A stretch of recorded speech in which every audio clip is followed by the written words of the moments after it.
Ugh, I always do that. Pick the wrong thing in the parents list.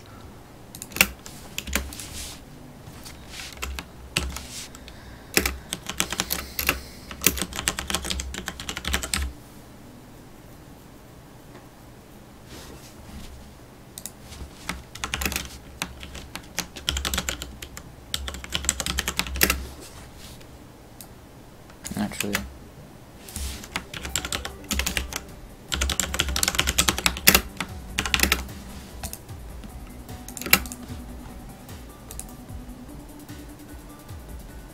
Oh, but then that'll do that, and then it'll just go back to that. Can't really do that there.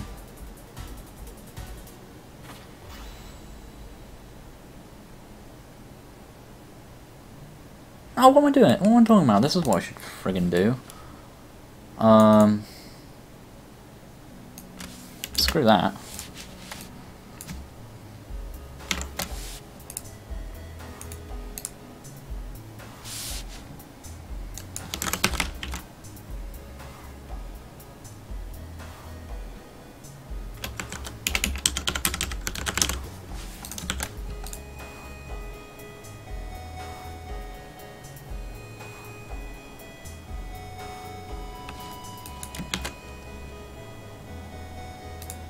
So that, and then if I ever need to change that, I can just change it from there. Meh, easy. Just do that. And just plonk that at the end of all the ones where I want it to apply. Don't need that anymore. Such a silly, so easy.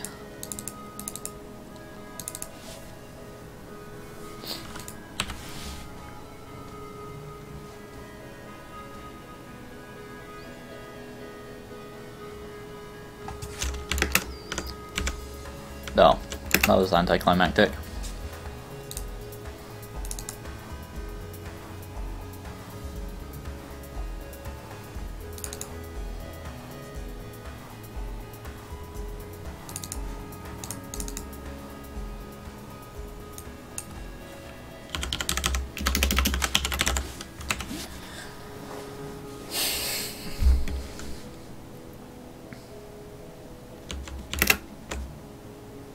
I don't know why it goes black.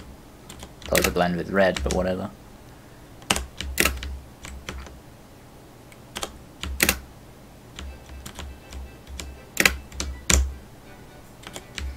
Do I precise collide with these? Is that wise?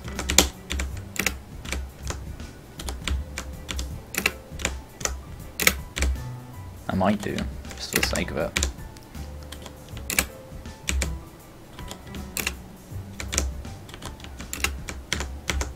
Or do I just make them have like a more forgiving thingy?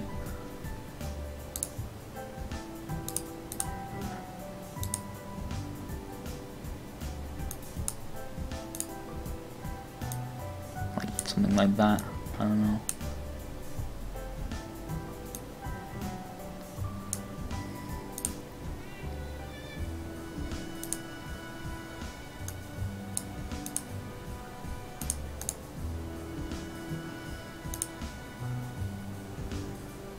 Might just make it precise, fuck it. Live a little.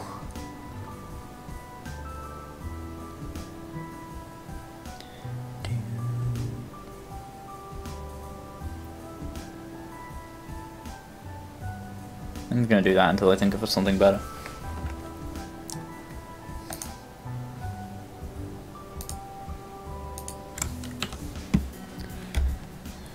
Boom, boom. There you go. I feel like for this kind of game, having those spikes be precise is kind of actually important. I don't know if there's a better way to do it, or to like do a triangle collision by math as opposed to like just checking every pixel. There probably is a good way of doing that.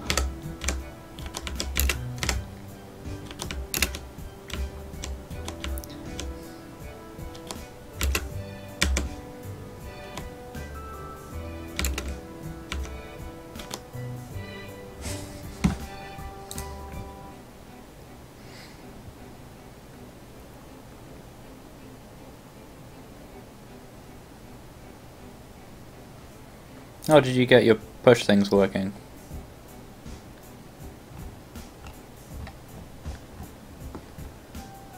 I think the chat's mostly been talking about this push block code thing. It'd be cool if you got it working.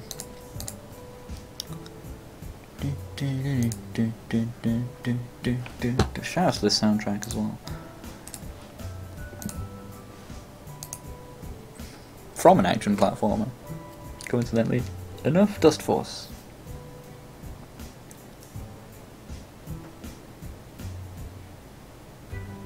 Do you mean lag in terms of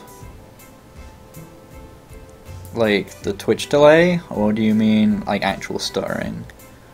If there's actual like stuttering and buffering going on, I'd like to know, but if you just mean like the Twitch delay, that's just standard, unfortunately.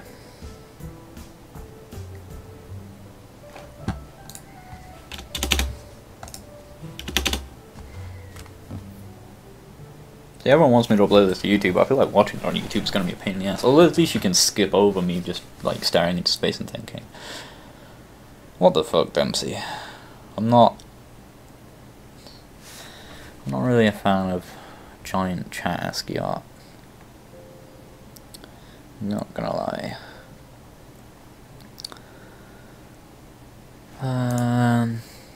What was I doing? Right, I want to try and do this instead.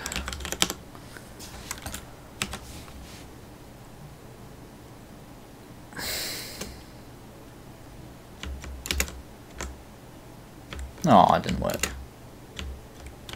Oh, it's because I'm not actually using a view. Yeah.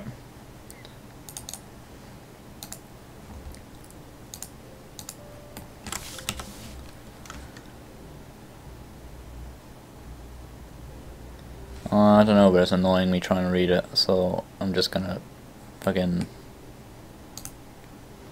do that so I can see.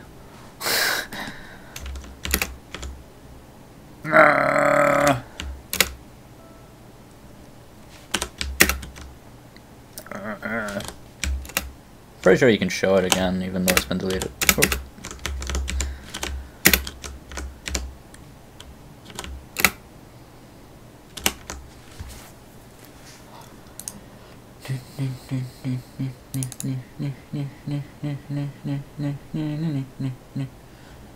Oh.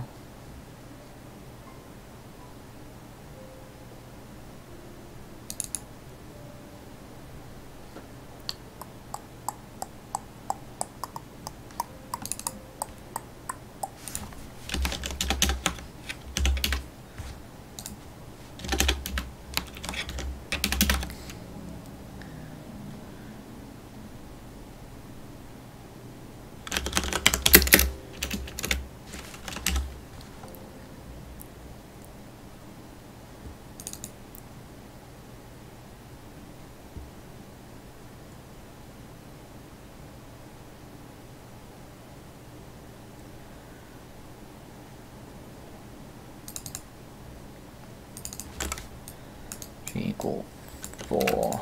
Let's do this. Where'd my music go? Is it just being quiet?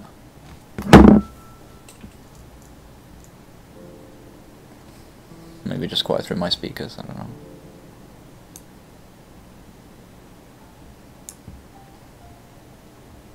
Well, it would be about to get loud if it's going into Chipsel land, so let's turn it back down.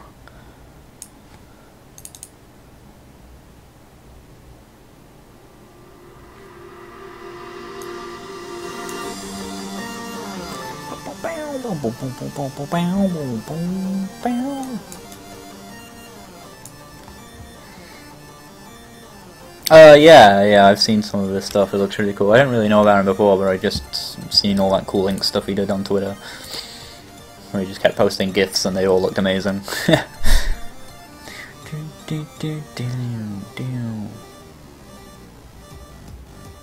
You say that, ZerFCZ, but that's probably something I might end up doing today.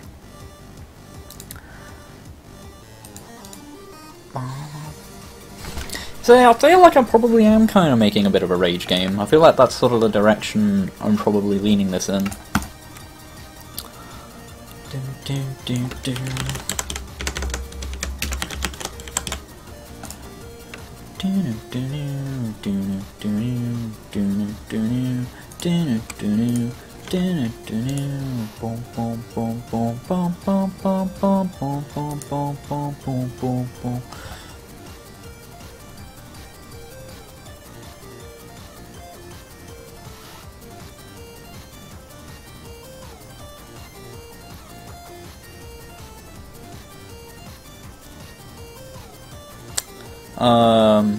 Shouldn't be.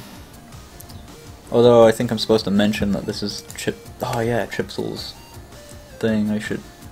Do I need to have to? I think I need to put. I'll put something on my Twitch thing later. Instead of them playing Chipsel's music, but otherwise she doesn't mind that you use her music for this sort of thing. You just have to mention it. Usually I have a now playing thing on stream, but it's just not been working lately. I'll see if it's working now. No, I still only have that UMP thing. Ugh. Has UMP been updated yet?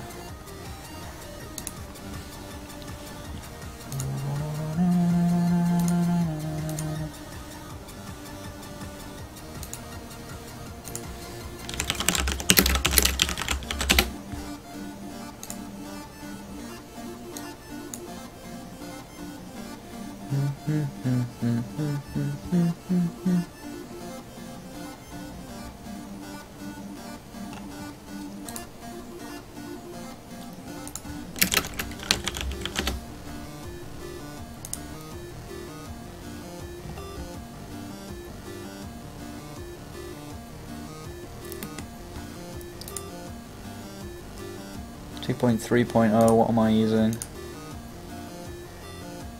Oh, the in-dev version. Let me try this. So I want this to work because it's useful.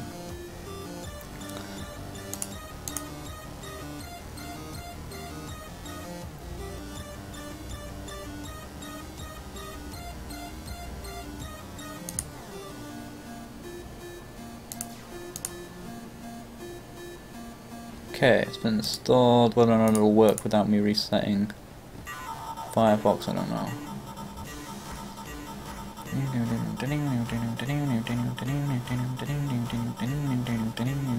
But all my music is generally, it's all like video game music and stuff, so it should all be fine. Just gonna check later on that there's nothing else.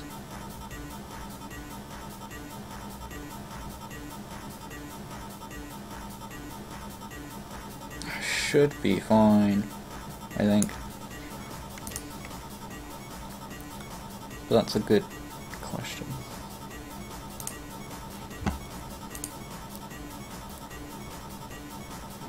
Yeah, I don't know. It just doesn't seem to work properly anymore.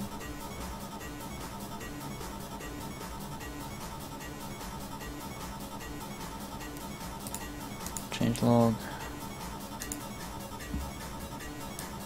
It's this program, but now it's not even showing me the stuff. Oh, it was the wrong page anyway. Yeah, fixplaygoogle.com. So it should work now. Doesn't, but it should. Oops. Actually, I'll take that as well. Doesn't create that text file. Like that's the old one I made, but that doesn't have anything in it. That's something else entirely. Thank you, Doghouse16.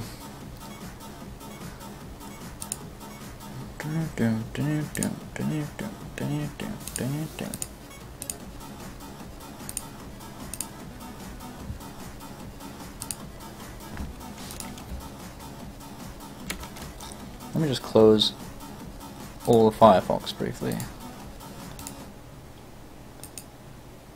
which will kill that, but whatever.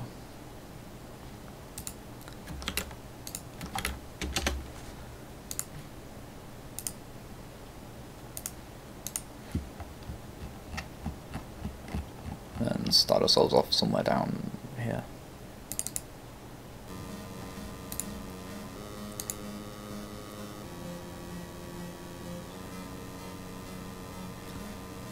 No text file. Oh wait, there it is. Yeah, okay, sick, it's working now. So let me do this. Let me get rid of the yeah on that, and then tick now playing, and then that should do that. And then I can shrink that.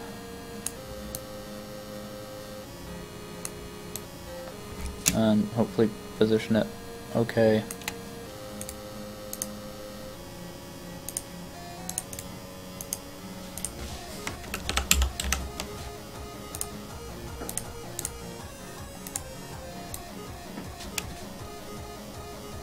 Hopefully that'll work.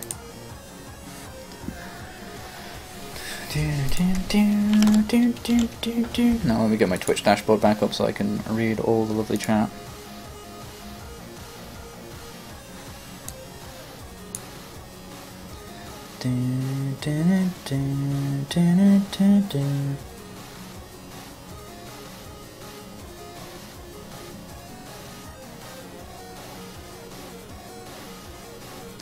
Catastrophe.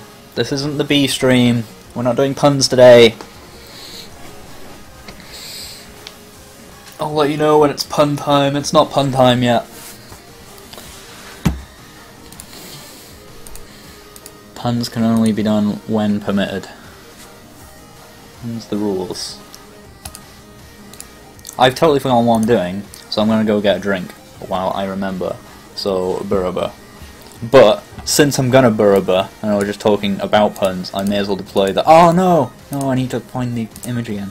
Where is it? Where is it? Where is it? You all know what I'm looking for. Some of you know what I'm looking for. I'm not sure you all know. That's the one. Yeah, there it is. Right, I'll be right back. 2 seconds, just gonna grab a drink.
I'm no longer the poster boy for energy drink either. I'm drinking a nice glass of healthy water.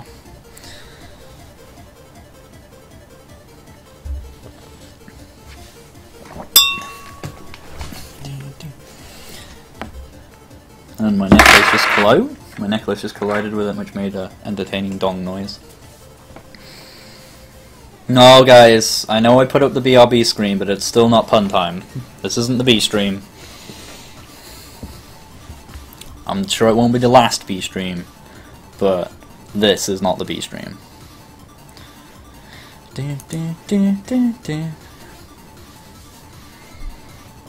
No puns, we're on pun watch at the moment. Too many puns will get you banned. For no reason other than I've arbitrarily decided it is not pun time. Puns were very acceptable. They were welcomed and encouraged during the B stream, but not now. This is serious stream, where we're serious. Serious. Everything has to be serious today. Right, okay, good. What was I doing with that? Oh yeah, I was going to create like an energy and make it like fade out.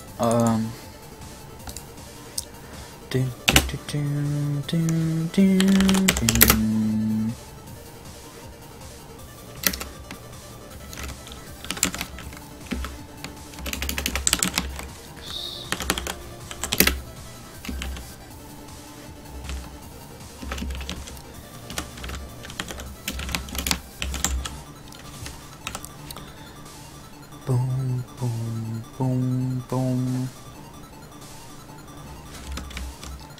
It's not always pun time, Monolithic. It's pun time whenever I arbitrarily decide that it is pun time. I am the arbitrator of pun time.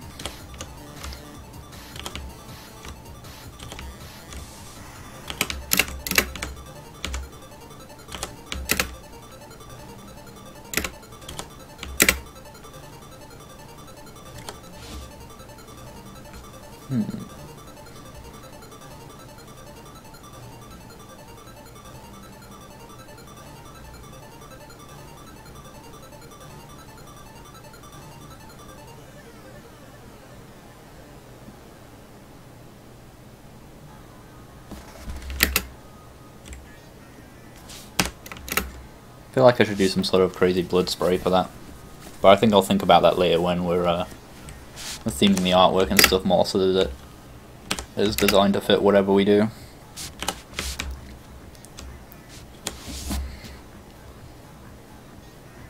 No problem, GVP Francie. I'm glad you enjoyed it.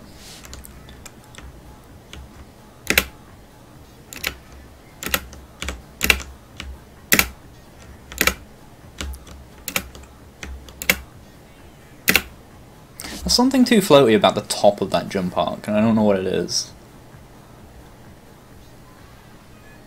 I feel like it means I need to make gravity stronger and then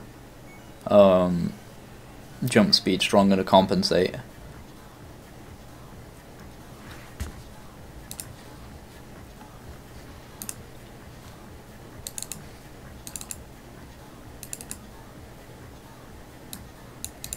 First of all, let's make gravity stronger. Like, twice as strong.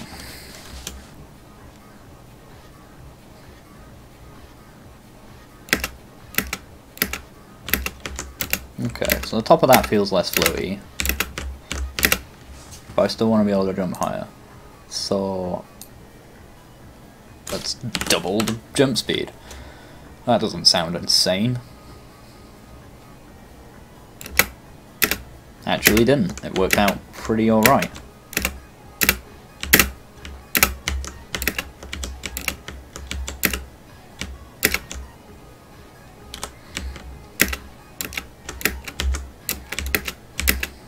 I want to do like... I was thinking, do I want like double jumps, wall jumps and stuff like that? I feel like I want both, but I don't... Should I do both? And do I want to wall jump off every surface, or do I want to wall jump off limited surfaces? I think I might do that, so I can control the level design a bit more. Like have specific surfaces that you can wall jump off of. I was tempted to do like a ledge grab thing, but I don't know if it's appropriate for this type of game.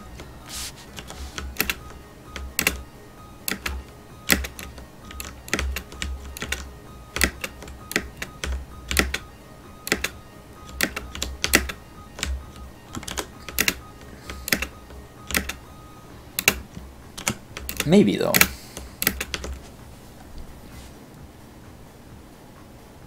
If you can do interesting things from the ledge grab rather than just pull yourself up. Because pulling yourself up is kind of a slow thing. Like, including that in your game always creates an element of, like, slowing things down. That's why I hate that it's in the new Doom. Like in the trailer, the first time I just saw him like show like, oh, here's the player's hands, and oh look, you're climbing up a thing. I'm just like, meh, this looks rubbish.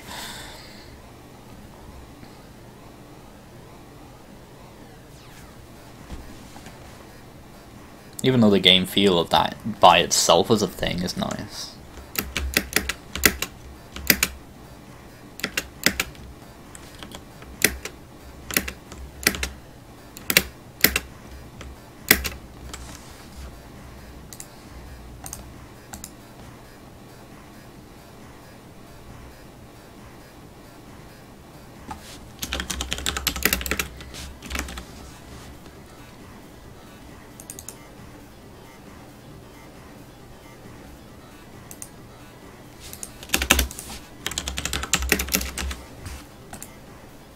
So we set double jump to always be 1. whenever we're on the ground, then all we need to do is just check against that whenever we press jump in the air.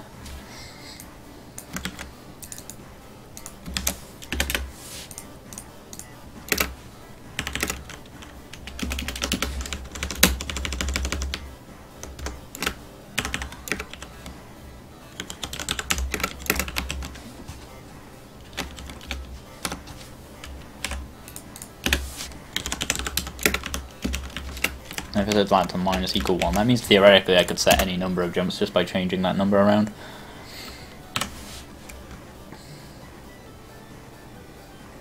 God, state machines are amazing. They just make everything easier. It's like easiest fucking double jump ever. That means what you really want to do when you include double jumps though is always include a jump buffer so you don't accidentally double jump. One of the most annoying things in I Want to Be the Guy is that, like, with the controls and stuff. I mean, kind of having shitty controls is actually part of kind of its legacy, and in a way actually contributes to what that game is like. But like, there's so many times in that game where like you run off the edge of a thing, you jump, and then you go to double jump. And it's gone because you actually used your double jump. You fell and double jumped. You didn't actually jump. You didn't jump in time. But it's hard to really know that, and it's hard to work out that that was what was going on. And I would just always feel like, what the fuck? I hit the double jump. Why didn't they get the double jump? And actually, that is totally why.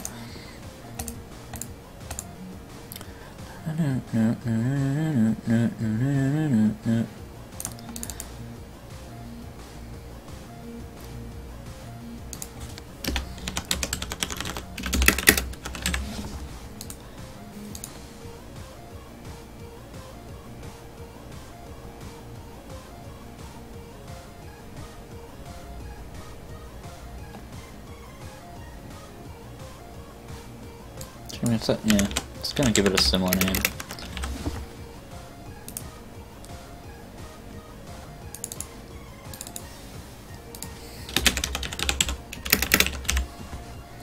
So what I'm gonna do is I'm gonna have a variable that like we can jump whenever it's on, and then like reduce it whenever we're in the air.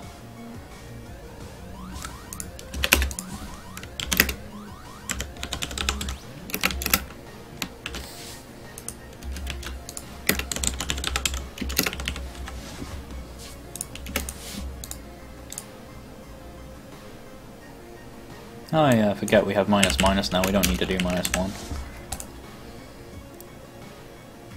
Just make it look fancier.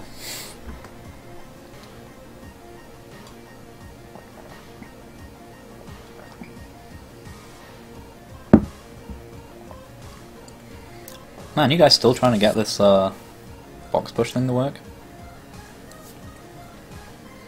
Maybe I really should do that just to help you guys out.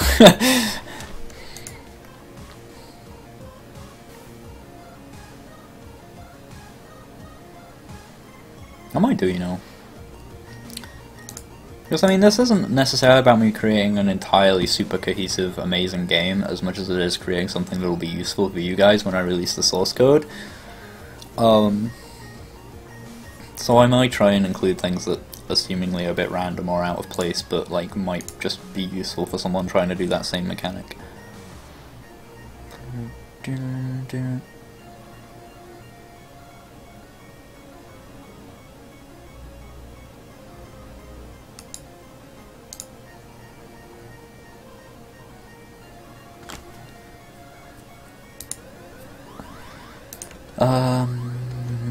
Okay.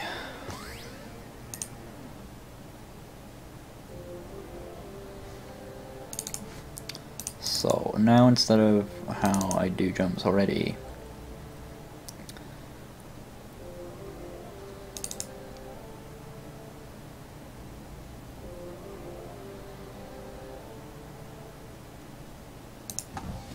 I actually want to do this sort of thing in a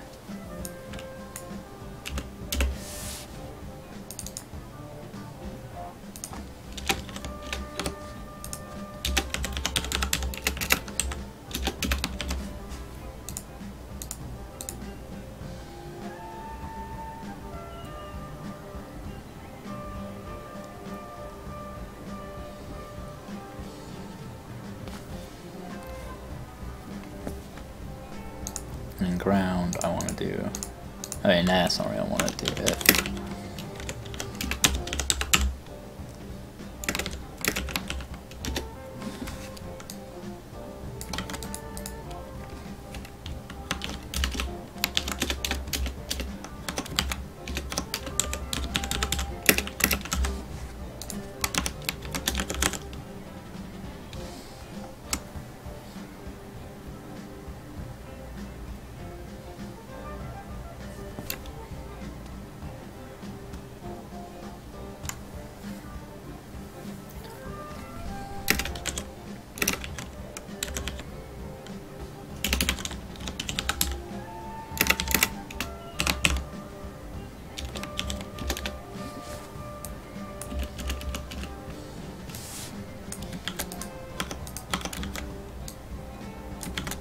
Nope.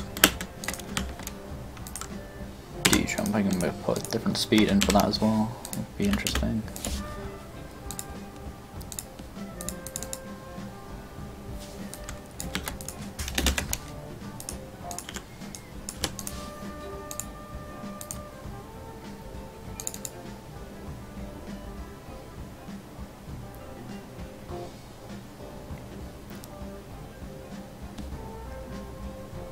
Let's do like a quick... How do you do that again? Oh, it says create below.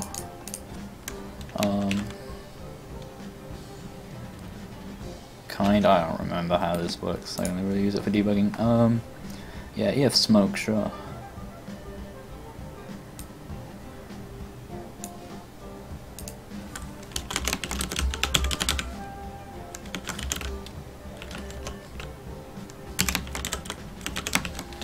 Just so that we can tell when the double jump is going off for now.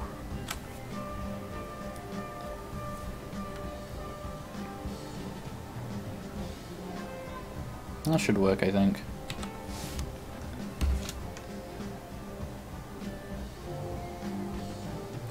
Hi, Mars Arrows.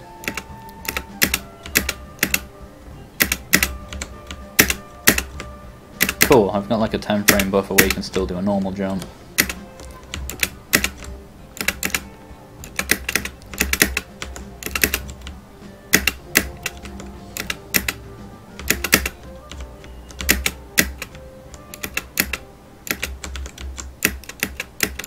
But that's all you get, yeah, okay.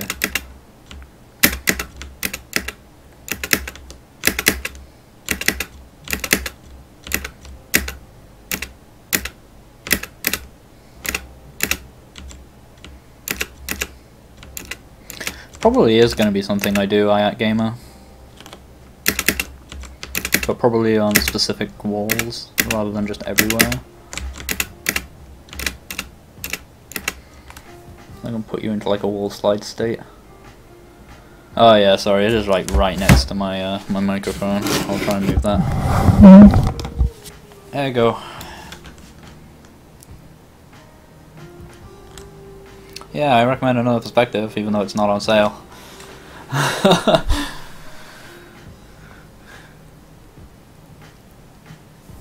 Ooh.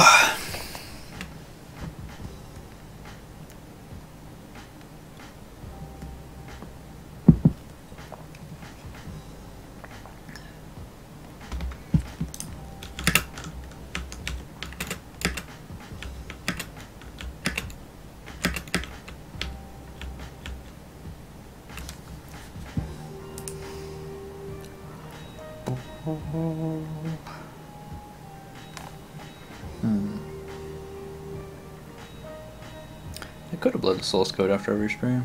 I may do that. I was definitely uploading the game. I was planning on just releasing the source code at the end, but I could do that as well.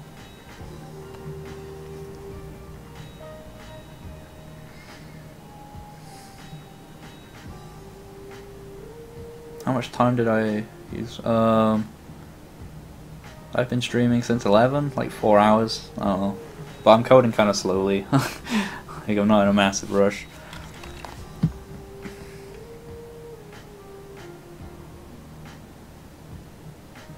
So I'm trying to like make it kind of not terrible.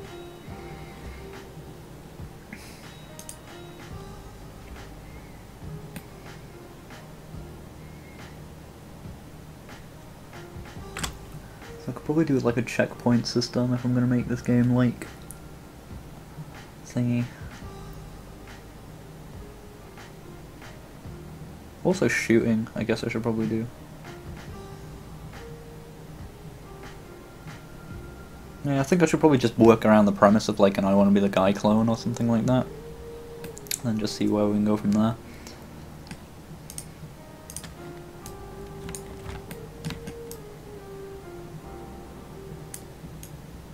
What would be interesting is to do a kind of fake room transition thing.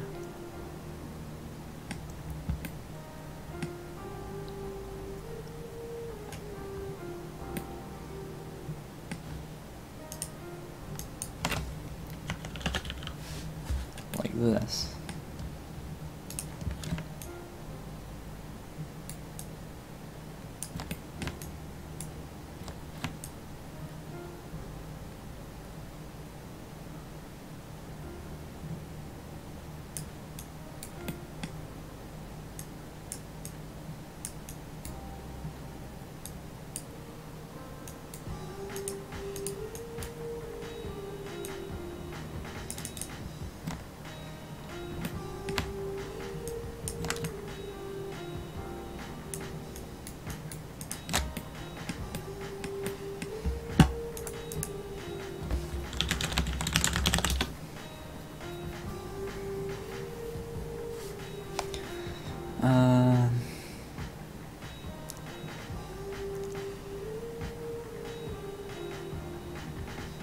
It's currently 1:20 for me in the afternoon.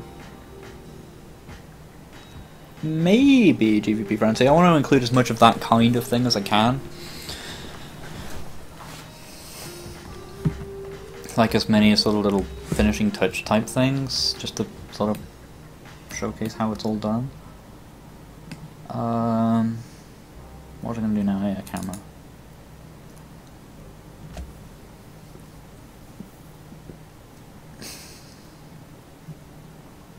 I've done this before and I can't remember how now.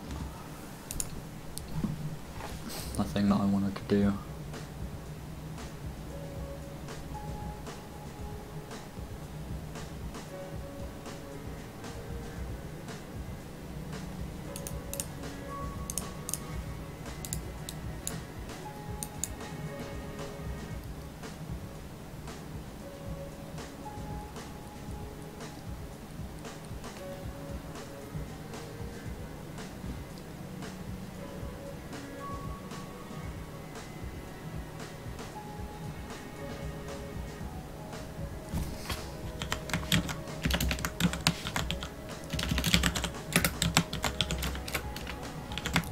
I'll do it in a similar kind of system to the tutorial I just did, I guess.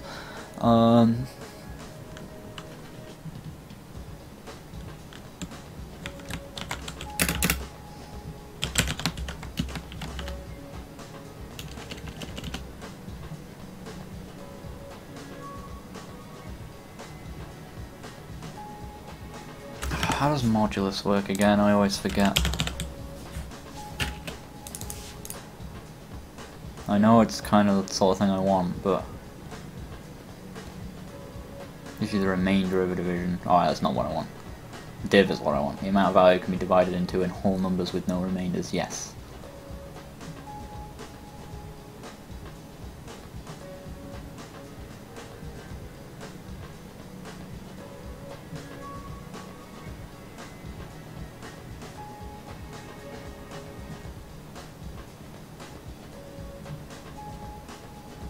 Just which way round is it?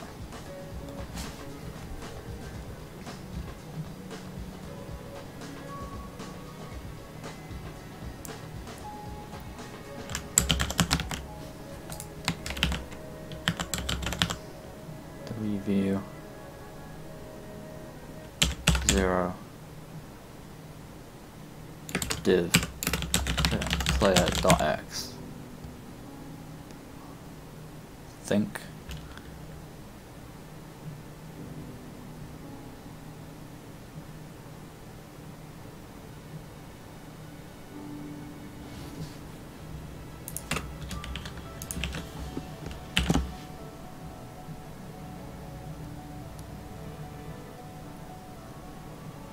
Oh no, not -1, because it'd be like 0, then it goes over it, and then it's 1.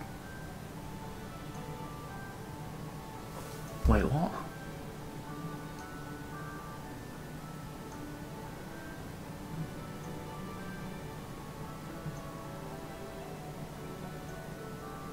Zero, zero, zero, zero, zero, zero, zero, zero, zero, zero.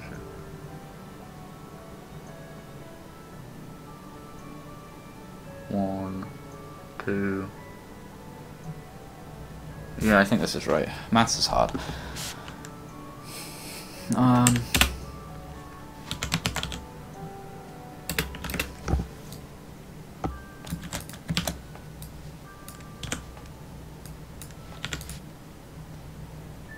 If I'm wrong, I'm just going to swap the two around and hope that I get it right. You can watch my videos. Just Google GameMaker tutorial and you'll probably find my stuff.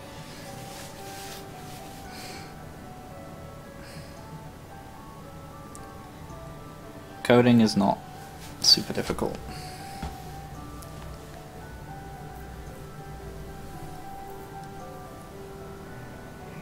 Yeah, what Monolithic said.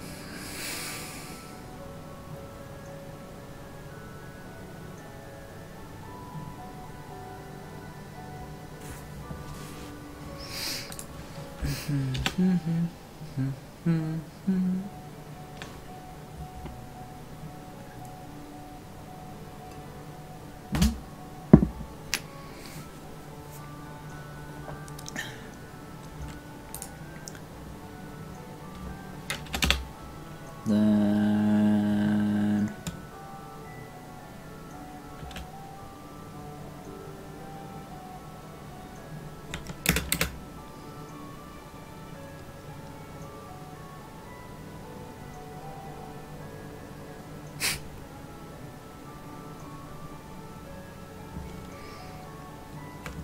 cool. X2. Difference between them, isn't it? So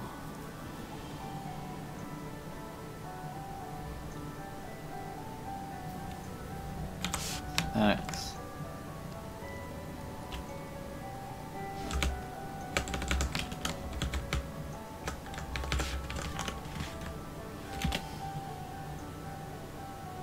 I think that's how we did it before.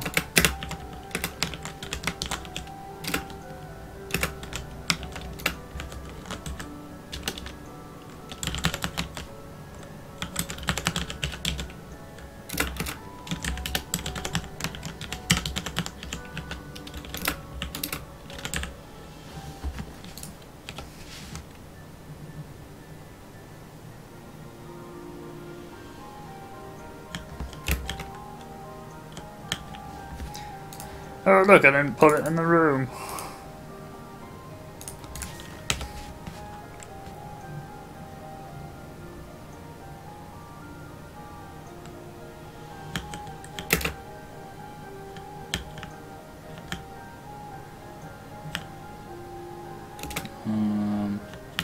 Okay, so it doesn't work.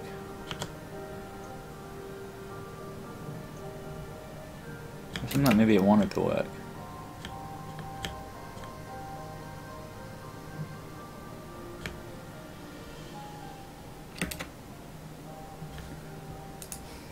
What have I done?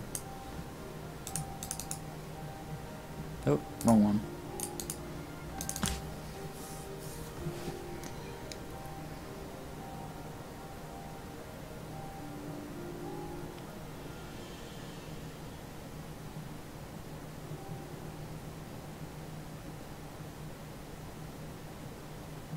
No, it is the other way around. I'm an idiot. Right.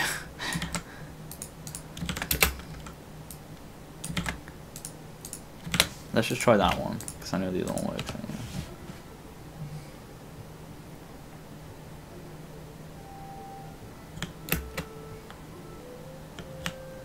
Anyway. Oh, okay, it still doesn't work.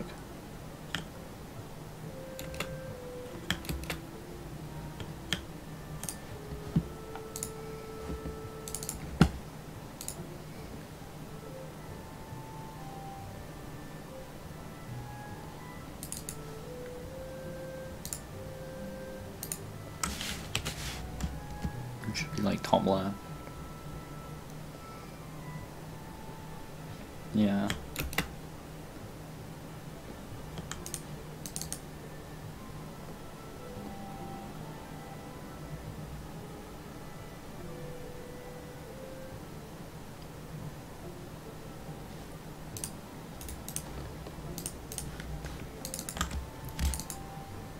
My logic for this must just be awful.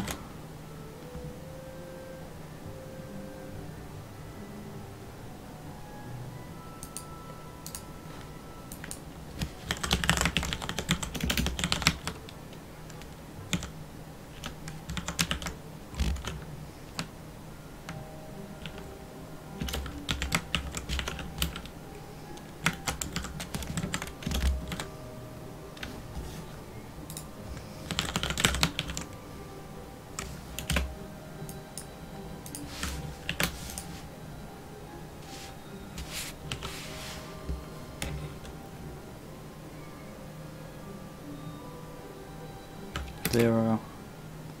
Oh, fuck's sake. Minus a billion. As if it happened to be just covered by that as well. 1. Right, that's correct. Oh, but I'm an idiot. That, right. Multiplied by... Right. Fucking hell. And the same thing over here.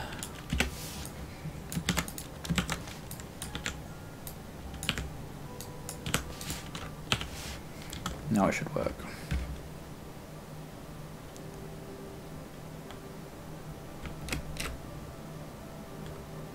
Cool. That's a neat little transition.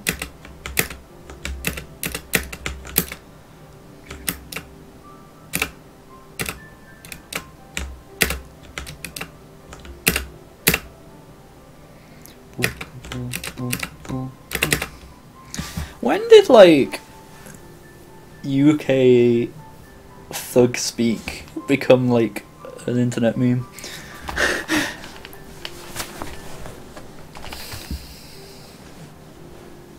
Like, I want to know where it started, where everyone, like, picked up on N8, when kids in the UK have been texting each other that since the 80s.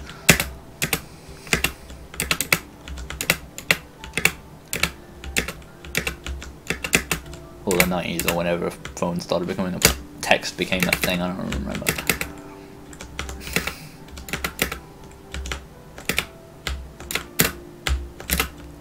I felt like I got stuck on a bit of thingy there. I just wanted to see if I could replicate it. Or whether I was just imagining things.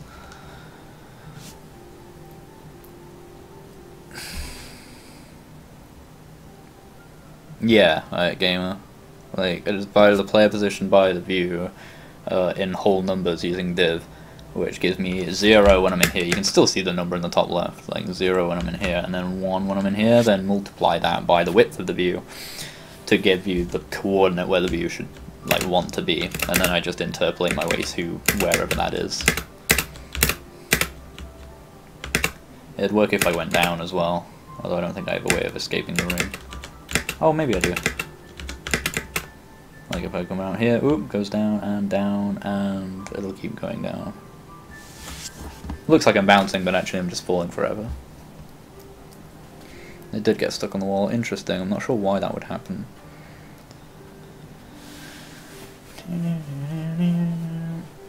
It's cool just because it's kind of dynamic and it'll adjust to whatever the hell I do with it later.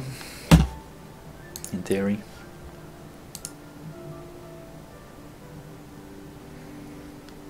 So to explain it one more time, I have made an object called Emergent_camera, which I can now make invisible again because now it works and I can get rid of this draw event as well. And all it does is has 2 variables which are nothing at the beginning of every frame that I set to be the player's X position divided by, like, if we ignore the vertical one for now because it works in the same way, The horizontal one just takes the player's X position, is 700, and divides it by the width of the view, which is 1024. Now 700 over 1024, like that, 700 doesn't go into 1024 at all, right? So it doesn't, like in terms of whole numbers, it would be, yeah, it's 0 point something. In whole numbers, it doesn't go into it at all, so it's 0. So that means my X coordinate is 0, top left corner of the room. Whereas if my X coordinate was 1500, 1500 divided by 1024 in whole numbers is 1, alright? There's 1024 in 1500. So then 1 multiplied by the width of the view is 1024, whereas 0 times 1024 is 0. 1 times 1024 is 1024, so then it goes between 0, and then when you walk off the right hand side of the screen, it goes to 1024. And then I just move myself towards it by, like, divided by 25 so that it, like, slows to a halt, so it's just, like, kind of smooth transition as opposed to, like, snapping straight there. And yeah, that's how it works. And then it'll work forever. So like when I go to 2048 or where I go, like every time I reach a division of like the room's width, like it'll move along like in a kind of grid way. So I've created this kind of grid camera thing. And then you do the same thing going down, and then it works in all directions. It's pretty cool. Very, very, very similar, really, a setup for camera stuff to how I did my latest YouTube tutorial, my latest video on dynamic cameras and top-down games that like follow the mouse and like create this distance between the mouse and the player that they follow around. It's easy. Once you do like one thing like that, you work out that like, oh, actually I can just set up all cameras in this way, and like it's really easy to do cool camera stuff.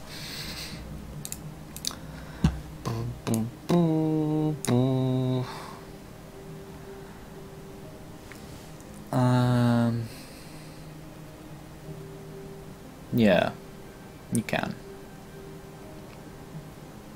And there's source download as well in that YouTube video, so you can download that and see how I did it for top-down thing. And it's the exact same code I used for a gun that shoots bees. And it was really easy to build a screen shake on top of that as well. A screen shake that works even when you're outside the room and stuff like that as well. And as you can see, the view follows when I was falling out of the room earlier. The view follows me now regardless of the room size. The room at the moment is 2048 wide, so I can come into here and then like it works fine, obviously because we're within the bounds of the room. But normally if you're using like the view to follow an object, you can't follow it outside the room, right? The view won't go outside the room. But because we're just moving the view's coordinates manually, we can move it wherever the hell we like. So I can actually go outside the room and it'll keep following me wherever I go. You can use clamp to stop it doing that if you really want to, like you might need to. But also if you wanted a way to make your camera go outside the room and you want to like dynamically generate stuff like infinitely forever, then that's a way of doing it.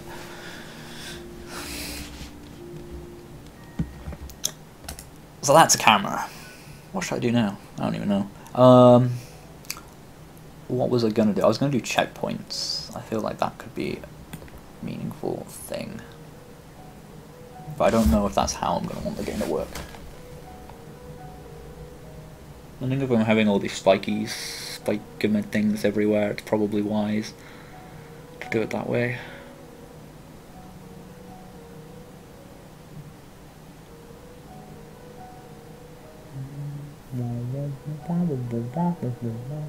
Here's what I should do with spikes. Here's what I should do with spikes.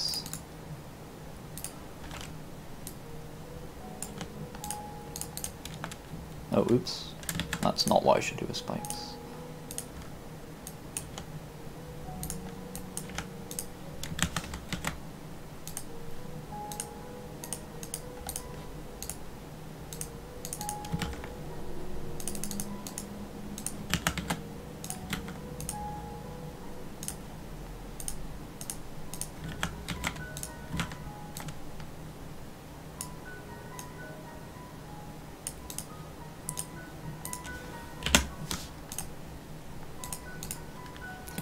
And then I'm gonna do this, which is just fucking genius. Oop. And put these back depth of 1. Ah, oh, fuck's sake.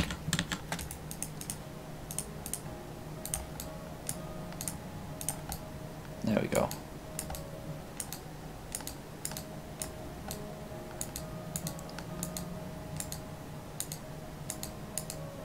Does mean there's a few more pixels in my currently precise collision check at the moment, but oh well.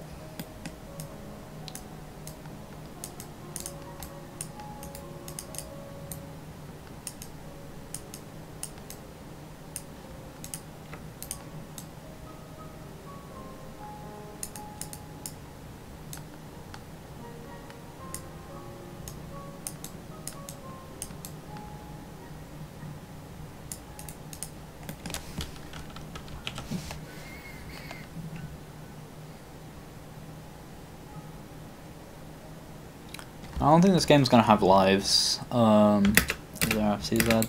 They don't really make much sense. Lives rarely make sense. There's not many games for which lives are really suited outside of the arcade environment. Think about where lives came from. Like, why do they exist? It's a very interesting question to ask yourself. Like, if you've never thought about it before, anyway. That like, when you really think about the answer, you start to question why a lot of things in games exist in the way they do. And you start to become better at designing things for their purpose.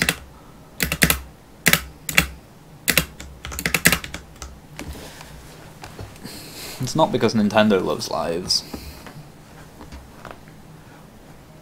It's because it's become a staple of game design. And why has it become a staple of game design?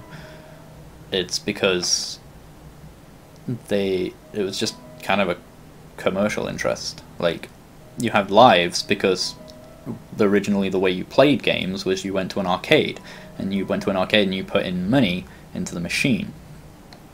And so the lives were there to limit the length of time you could play the game for. You play the game until you run out of lives, and it just became a mechanic from there of like, oh, how far can you get with X number of lives, and that became a game mechanic.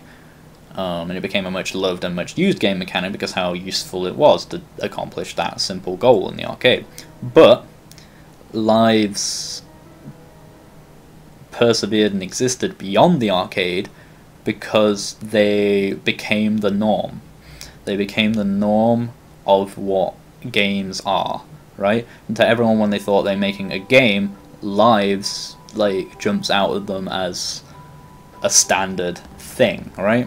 It's one of the reasons I included it in my like beginner series, just because I know people associate lives with game and game mechanics and so on and so forth, and it just seems like a normal thing to want to do. But there's no reason why it should be a normal part of game design other than it was once a fairly crash commercial interest, you know? I mean, all this I've just said now is kind of paraphrased from a video Matt Lees did a while ago about like implicit and explicit things in game design, but at the same time it's very true and a very useful example.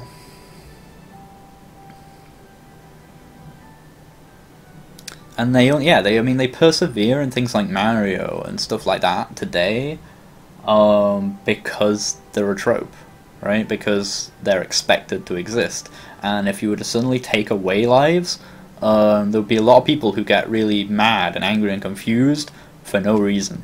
Right? Just because they expect lives to be there. You know what I mean? Can you imagine that? I mean, can you imagine... if you imagine it in your head, what Mario would be like if you just took out lives and you had infinite lives, which you basically do anyway, right? But just take out the very concept of lives and the concept of like the little green mushroom you pick up that gives you lives, okay?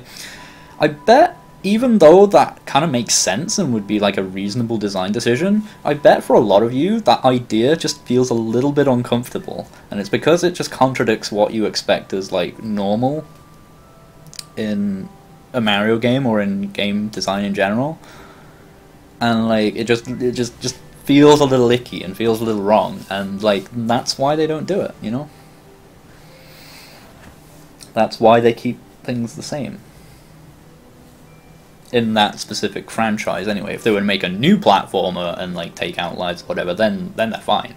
but the fact that it's Mario and its associated brand and everything like that means they can't do it. Most people are very unaware of a lot of what makes games tick, even when they've played a lot of them.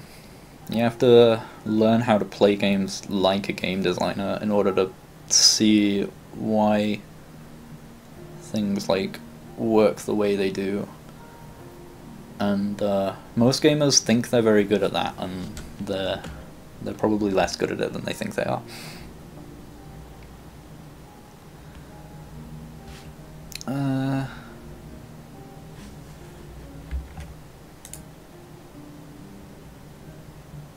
Yeah, and in most games with lives nowadays, they're there just as like a thing to remind you that you're playing a video game.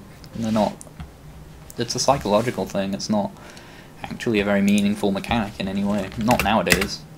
You don't put money into a game online to get lives. That's the kind of thing I wanted to do, actually. I'm not going to talk too much about that because I have a secret, sneaky idea about a true reinvention of lives, but I might go into that another time. It's not going to be this game.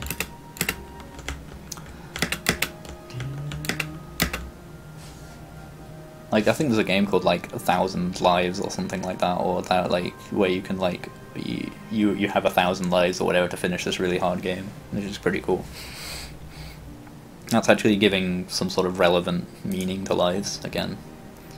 They had relevant meanings in the arcade, they don't anymore. Anyway, that was a bit of a tangent, but what I was getting at with that was that I'm not putting lives in this game. 1,000 Spikes, is that what it's called? Yeah, something like that.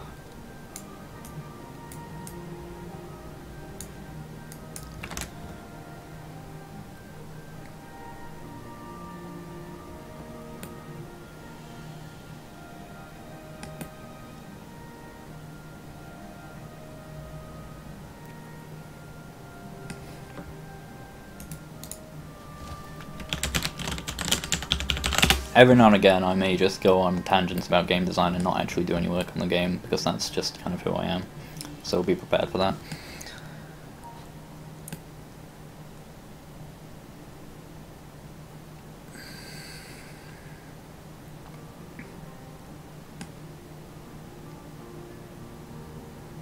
So how do I want to do checkpoints?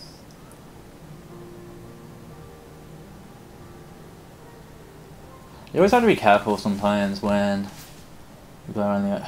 I need to make it safe to take the player off the screen. So what I'm going to do... Subject camera, do this nonsense.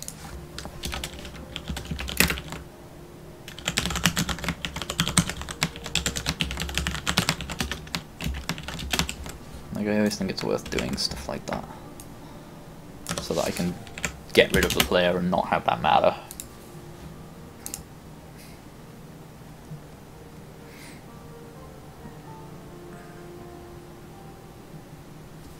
I'll probably do something like that toy assembly later.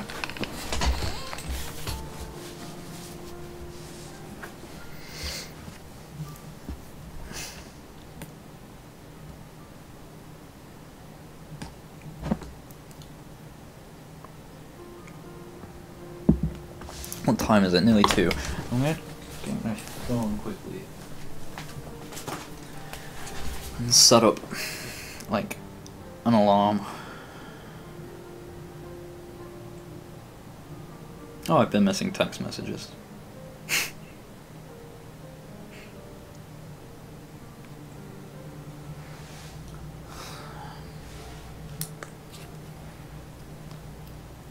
Hang on, I just, none of you will really understand this, but it's important for someone.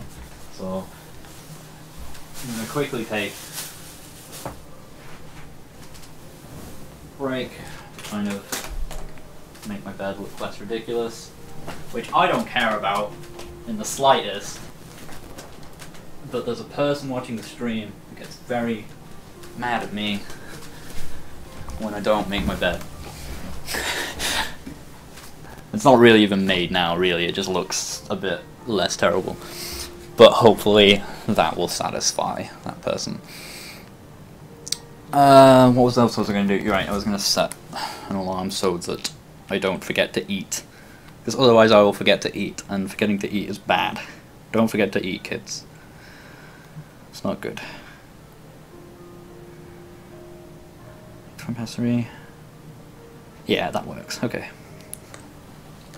And put my phone over here so that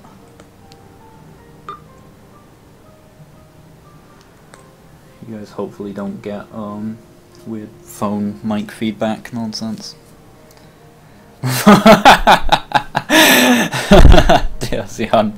You're wrong, but that's funny nonetheless.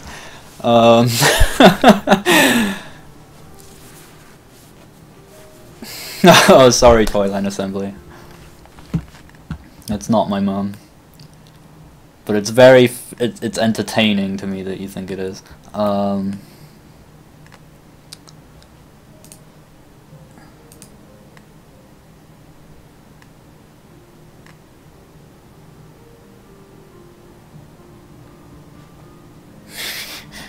Right.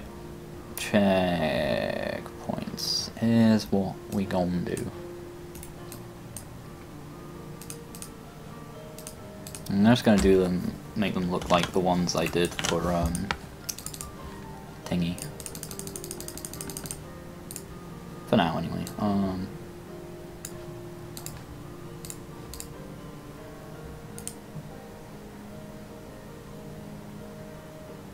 Does it need to be that big? Yeah, fuck it. Actually, yeah, that looks alright.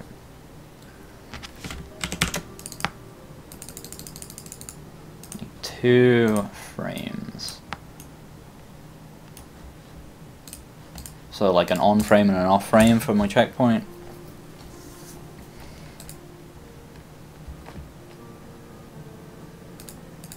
I'm gonna give you like a gun or something you can shoot stuff with. We're gonna have all kinds of silly fun stuff, I think. So I probably want you to be able to activate the checkpoint through shooting it as well as, yeah, as well as touching it. Which might mean I want to make it bigger later, but I can look to that later. Create event. Image speed equals 0.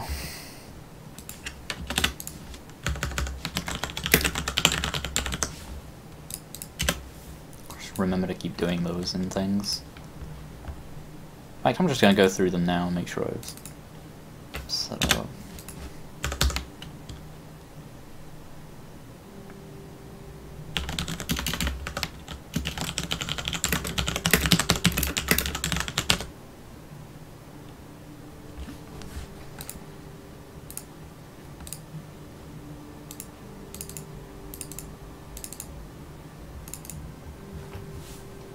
Turn my speakers up because I like this song. I just noticed my now playing thing is going to stretch off the screen most of the time. But whatever, hold that.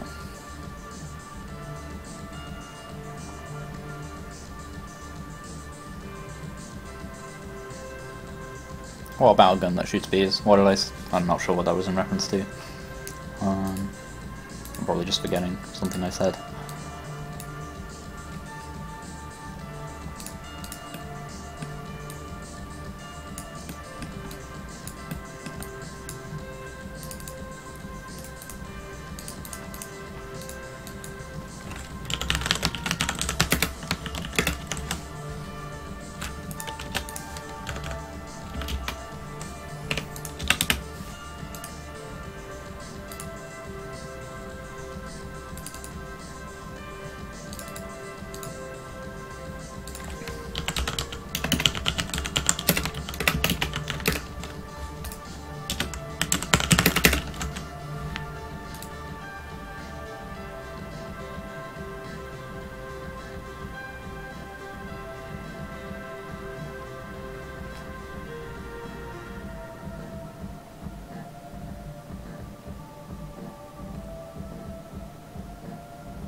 Some of the things have happened.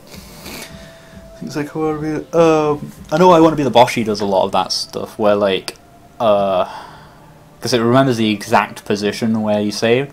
So what you do is you jump, shoot the save, then reload, and then double jump, and then like shoot the save and reload, and then double jump. Like reloading, reset your double jump, so you could like jump, save, jump, save, jump, save to cross over like really long gaps.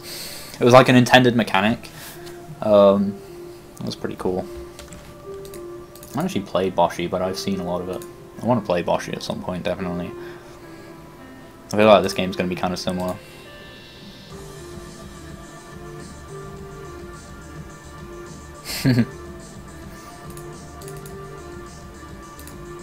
Boom, boom, boom. Why haven't I named this sprite? How lazy of me.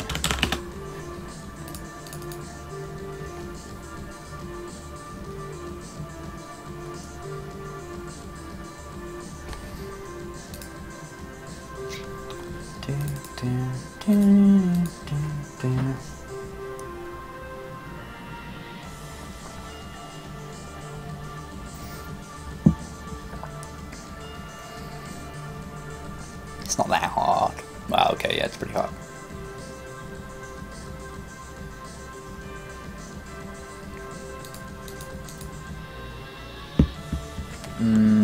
Okay, so...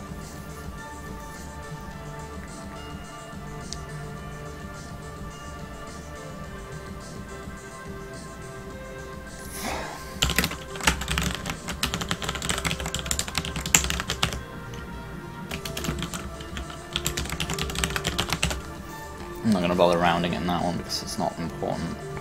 I suppose that does just make it faster in those situations. It's just less intuitive to use place meeting now.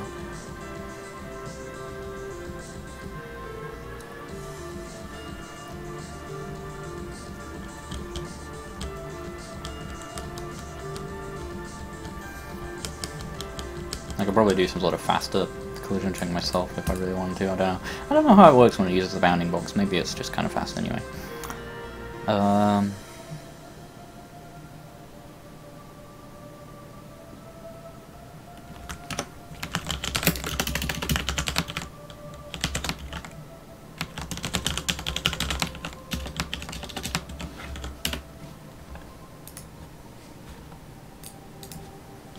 Does this have if shortcutting now? I'm pretty sure it does. Short circuit evaluations, yeah.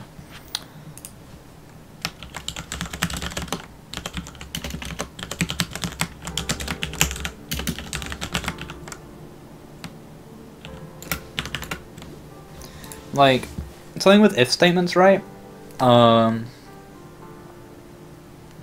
could be wrong about this, but I'm pretty sure this is how this works. No, John, I don't, unfortunately. Like with if statements, like it used to be faster in GameMaker to do like if a thing and then open more if statements, like to nest if statements rather than to do like if this then this, because usually doing this would do all the checks at once no matter what. Now they've written it in so that you can short circuit out of if statements. So like now if this goes instance exists obj_player and that's not true, it won't bother checking the rest. I think that's how it works now. At least I hope it does, because otherwise it'll break when there's no object on the screen. Which I can test really quickly actually.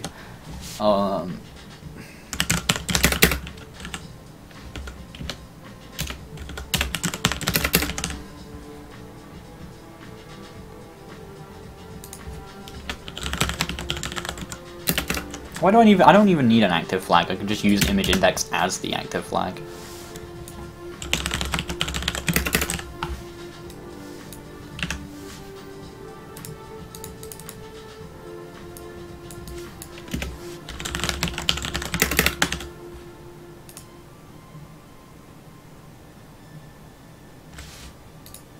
I'll need to use a switch statement for this.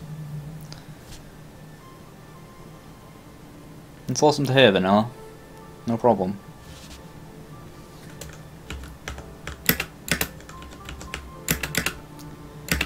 Okay, well that works.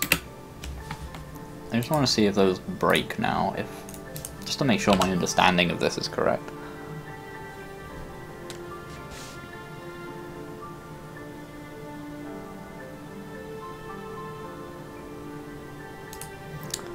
Right, I understand. Right, it was correct. This is a different error. Because those aren't being set to anything otherwise.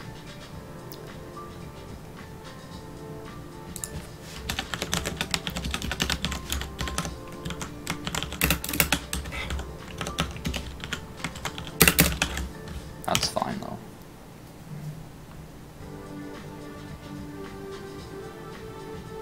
Awesome, Mars errors. It is, like, I don't know what it is with state machines, but like, the moment I learned about them,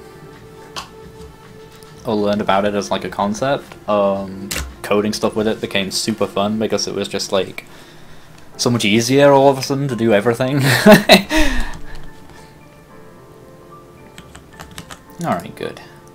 Now the game can exist independent of the player, which is nice. I have a bad habit of making everything hinge on the player's existence. Like, if you... Like, I had to wrap so much stuff around, like, if instance exists obj_player towards the end of another perspective, because I'd made everything just, like, do stuff with the player object and assume the player object was always going to be there all the time. Which was, not wise. Boom, boom, boom.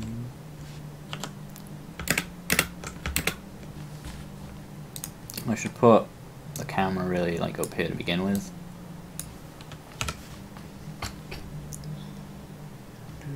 And we'll just start here, yeah.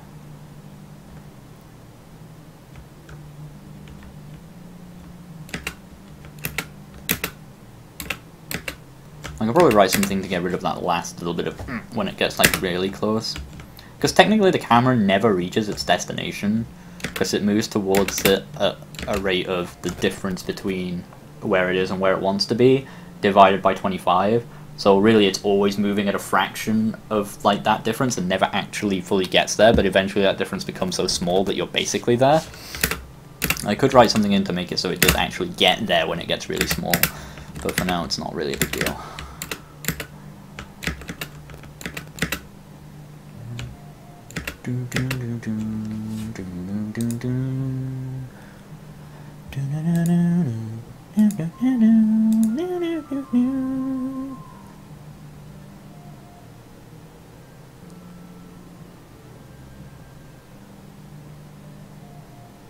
That's not an awful way of doing it, Mars.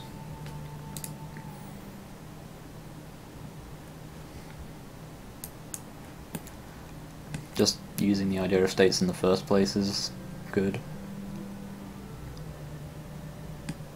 There's a million and one ways of writing everything, whatever works.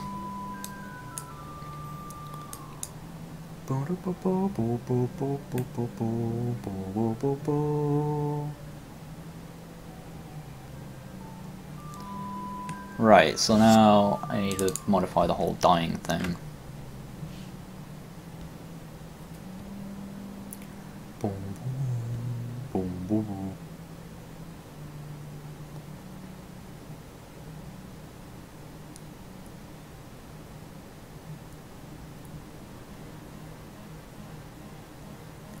So he goes into a dying state. I feel like maybe I should swap him out at that point instead of going into a dying state. Just swap him for a dying... Yeah, I think that's a better way of doing it.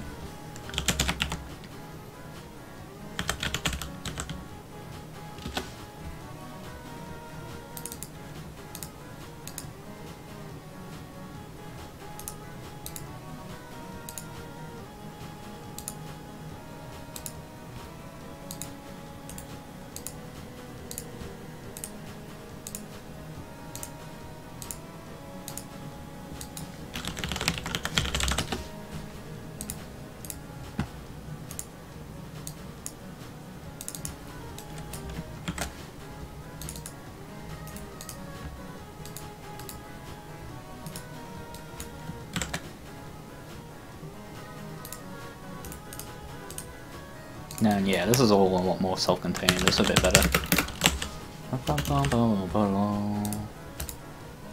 And get rid of that state altogether then.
This is probably my favorite song from the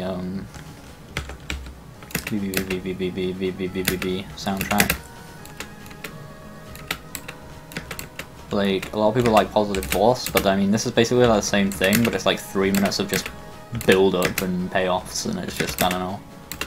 As a piece, I like it more. Because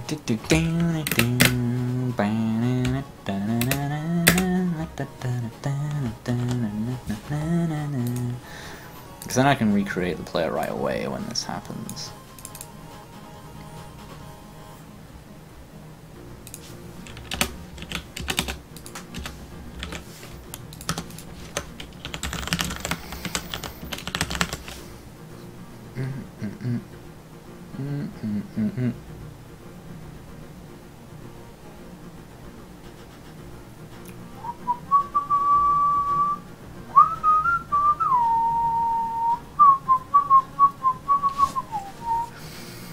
Typically I use Flash and stuff like that, but I've not made any graphics for this yet.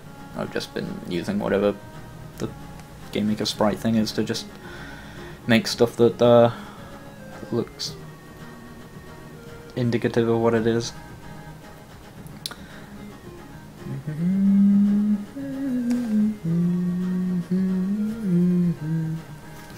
Just trying to think what the most comfortable way to do these checkpoints is going to be.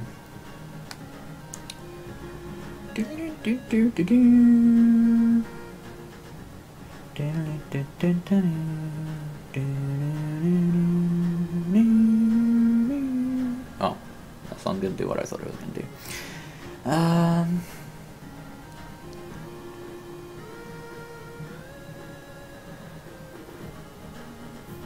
How should this work? I'd like to do it just based on whichever one has image index 1, but like checking for that feels like a pain. Okay. I could set a global variable, but then that can cause problems when you move between rooms.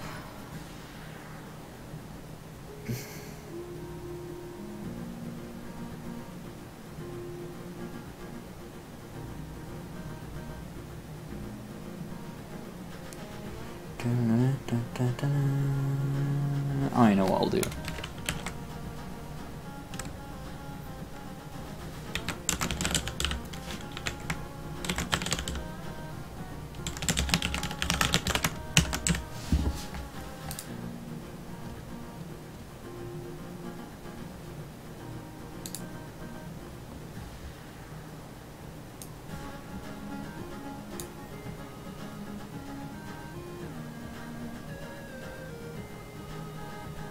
Oh, actually, I don't know.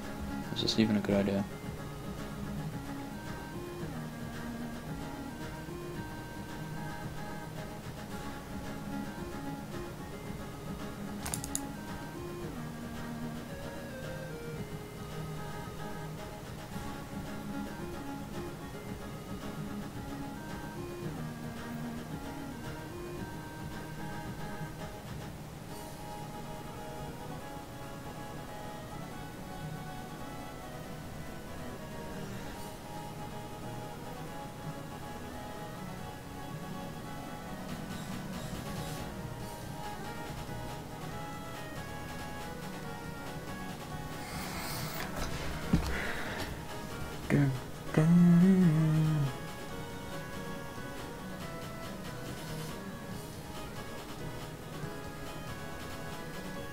I did not know it was 75% off.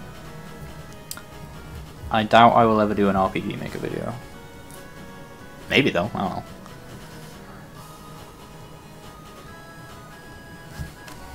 I've not used RPG Maker since I was like 15. Used to love RPG Maker.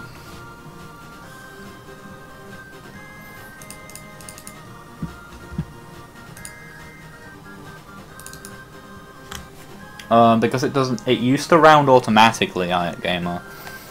It used to automatically round the X and Y, whatever you put into this, but it doesn't anymore. Now it floors them, and now what floor means is it will always round down. Whereas I want it to round up if it's over 0.5 and, you know, so on.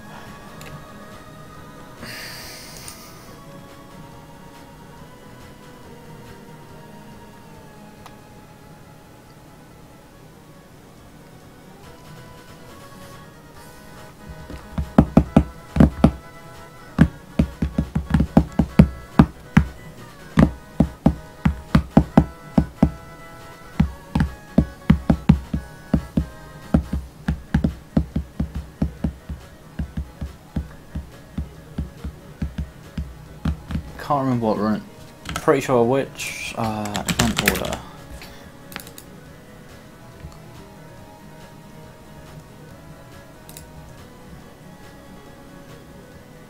So I'm just trying to think like how if I set this up in the wrong way, I'll make it hard to like come back from one room to another. But I could just send you to wherever the last checkpoint was. I guess that works.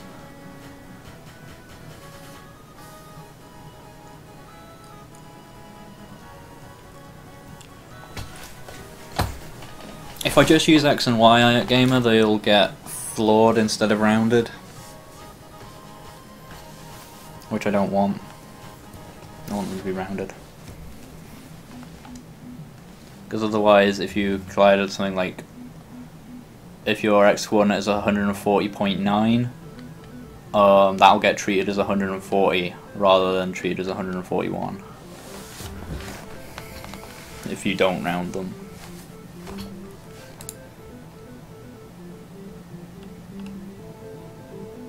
Yeah, creation code happens second, okay.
I don't want to do it like the... Well, I'll do for now.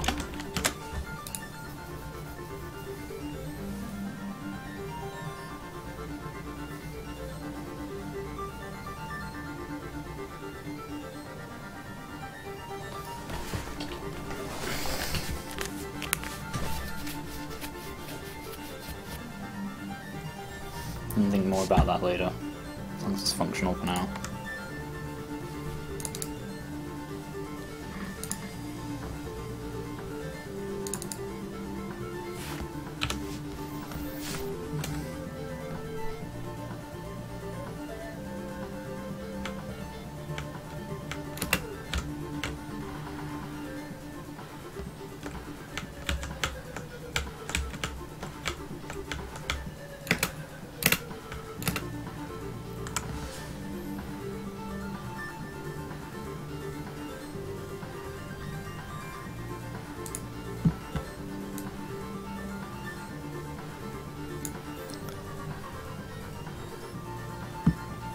Could definitely have the game leave dead bodies on things, that'd be kind of neat.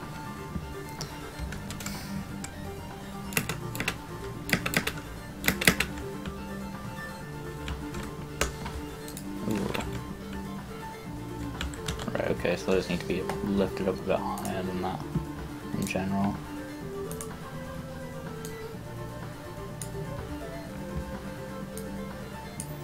Or I could just lower them a bit by, what is it, like, it's 48 by 48.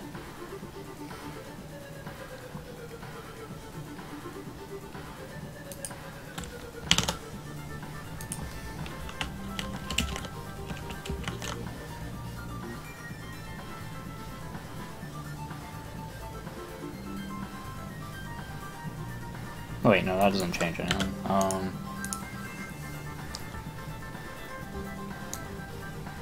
It's just that happening, yeah. Oh jeez. Oh well, whatever.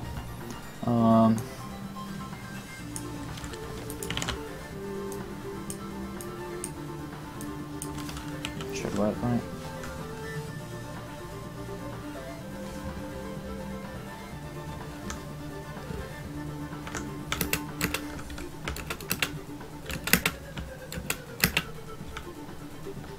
Yeah, okay, good.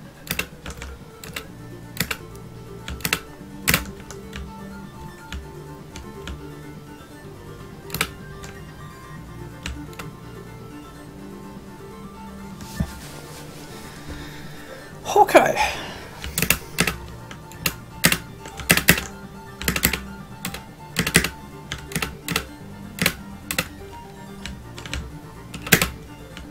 Oh jeez, that was weird. How did I get stuck in there? Oh, I hate that that just happens every now and again, and I'm not really sure why. I'm just sort of getting stuck in things. Very briefly. Or it implies that there's something not quite right with my collision code, which would be worrying.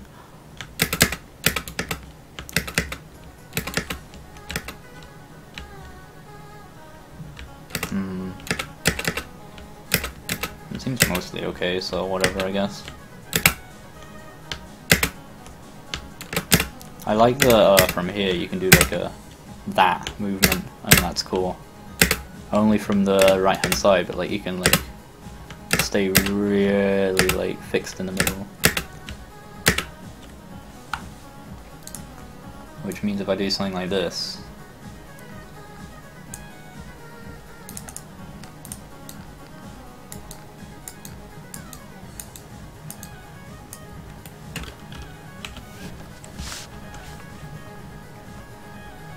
thanks, Divitas.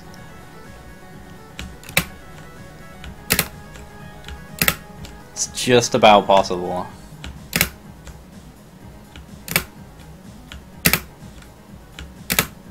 That's pretty cool. That's a cool movement. Is it possible to do it the other way? Ooh, just! That's hard though.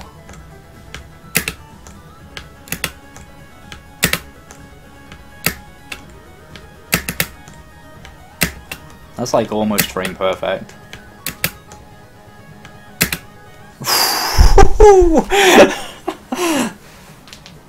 That's a tough jump, like.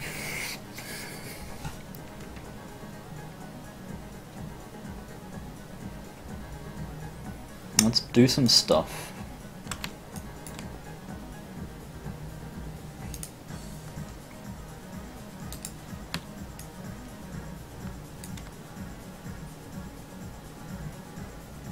I wonder if this is possible.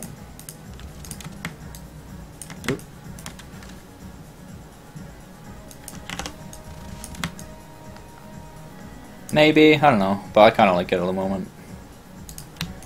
Can always change stuff like that whenever.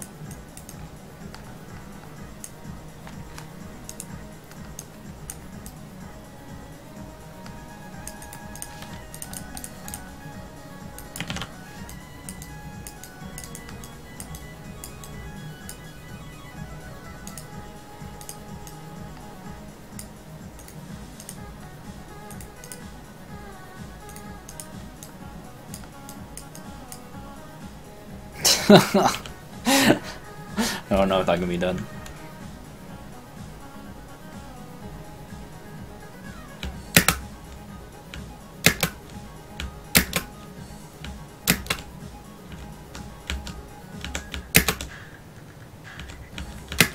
Oh, you can do it!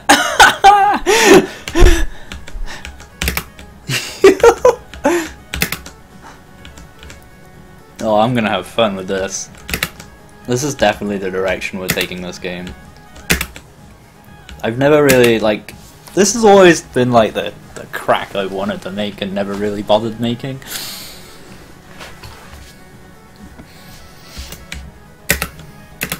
That's sick.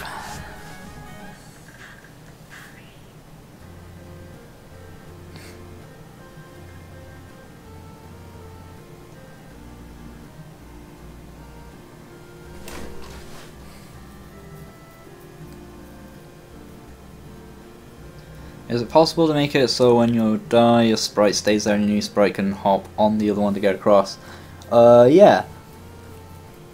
More or less. Basically do it exactly like how Divitos says, like, you do it exactly how I've done it, where like you create like a little dying player object. And then it's, as opposed to what I do with that dying player, which is like, after a few seconds get rid of it, you would leave it there for how, well, until whenever you wanted to remove it for whatever reason, and just make it a child of Park Light. I can do that now if you want. Like, let's do this, and then do that. Yeah, literally those two changes should make that work. How that.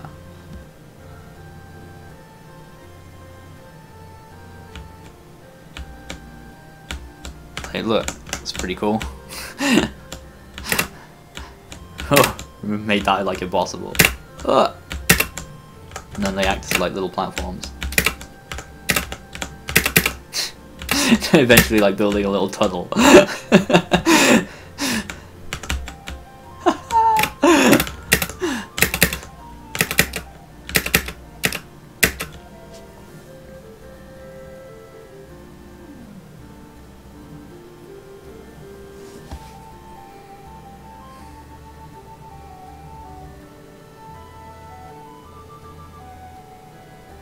Yeah, it's true, monolithic. Oh damn, don't go breaking your keyboard.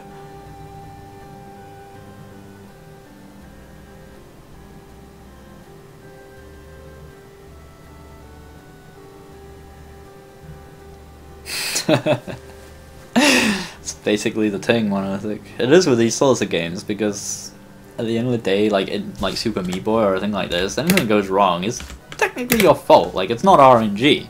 You know, your movement isn't random. It's based on what you input. So if it's possible using those inputs to get through a thing, then it is by definition fair. It might be really frustrating, it might be really difficult, it might have all sorts of other things, quote, wrong with it, but it can never truly be described as unfair.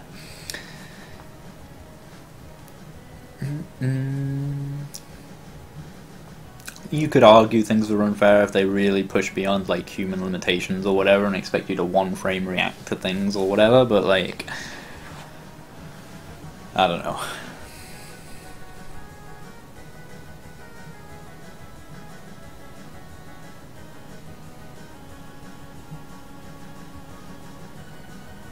Nah, man, you play yourself.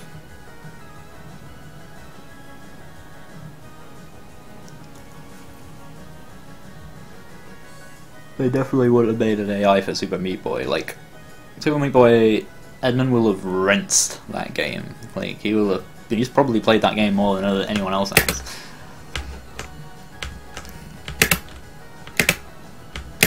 Ooh.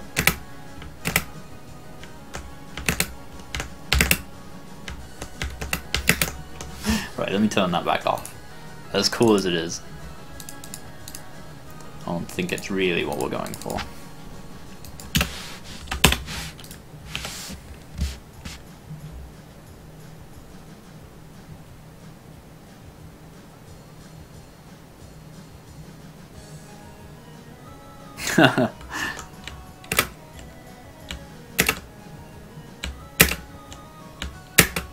Rage game, is that what we call this genre? I guess that makes sense.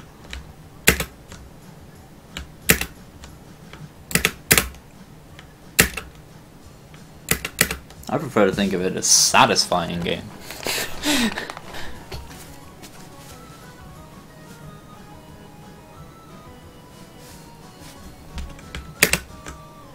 I feel like I want to emphasize like the satisfaction of like making the jumps and things, whereas like I want to be the guy or whatever, you get like the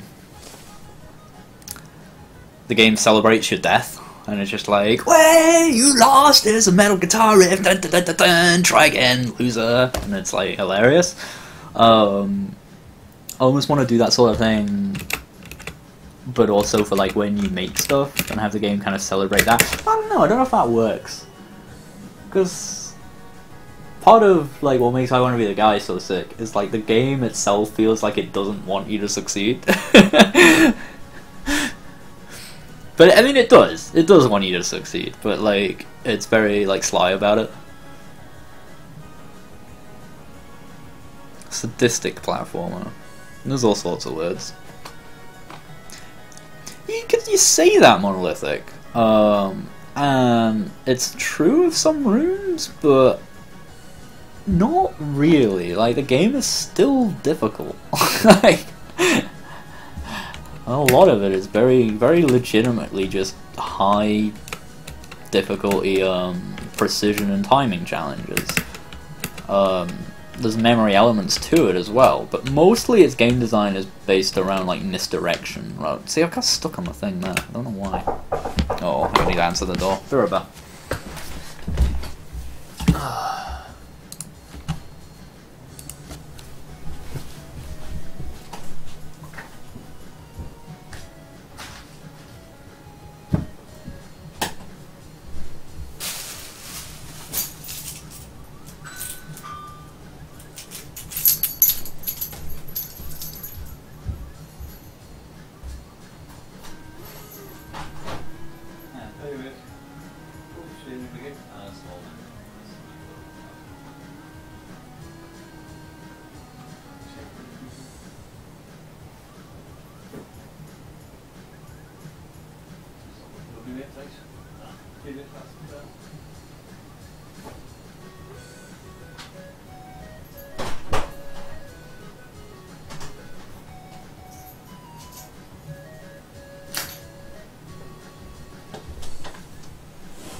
Yeah. Will the source be available after the stream? Probably. I'm probably going to put like a little web page or something.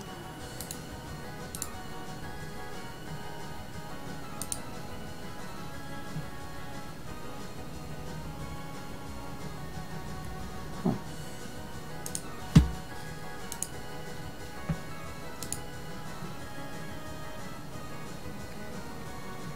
There's a lot of gotchas in Boshi, man. A lot of them. There's like in the spider, and like, nah, man, it's very much inspired by the same thing. It's like,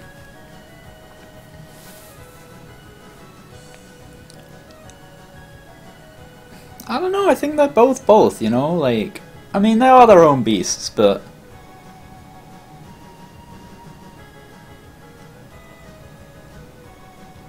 I don't know, I reckon they're both really hard, and they both are based around surprises. They're based around misdirection and, like, playing on what you expect from a game and making it so the most terrifying thing in the game is an empty corridor.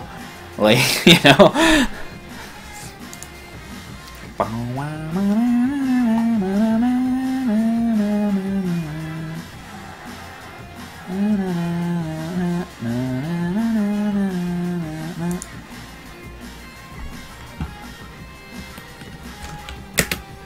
I still like that jump, though, that's it. Doing it the other way is really tough. Like making that. But you gotta go up a little. Possible. But very strict. The key to learning these things is to remember the positions you were in when you hit the button. And then aim to hit it at the right time. Like you react to the player moving to that specific spot. Or using, like with other jumps, using like ups where you position the player in the same spot every time. Before using the same set of inputs to sort of guarantee that what you do will be more consistent.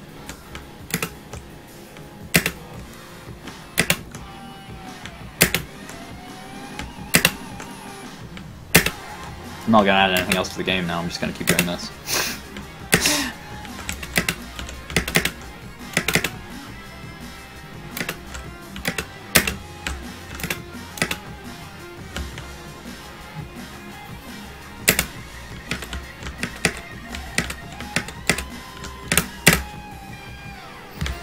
What I could do is I might do a level, like a difficulty select that's similar to how I've wanted to do them in the past. How long will I be streaming for? Fucking, I don't know, all day. Yeah, what DLC on said.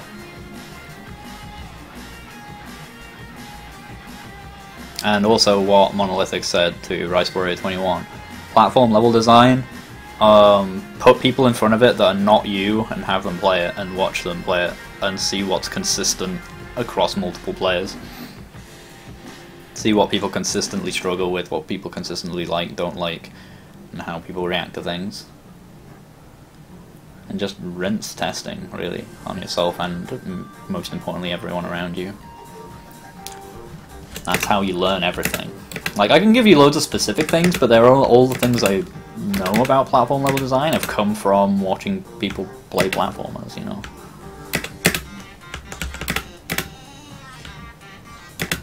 If you want a few specific examples, you can go watch, I have a video series on YouTube about another perspective, like I do a design talkthrough of it. And I talk through all the specific things in each level's design and why they ended up how they are and how they used to be different and so on and so forth. Huh, nice. UK represent. Seems a bit janky. What do you mean janky? Seems fucking awesome. It's all based on just random numbers though, so like it could look really weird sometimes. Potentially, I suppose it could end up just showing one where it only like shakes to the left or something like that, because it is all just random. Maybe I should do it based on some sort of like back and forth type thing rather than just like a random set each time. But it's not too important right now. Come on, I can make it. I can make it. Yeah! Oop. No, boom.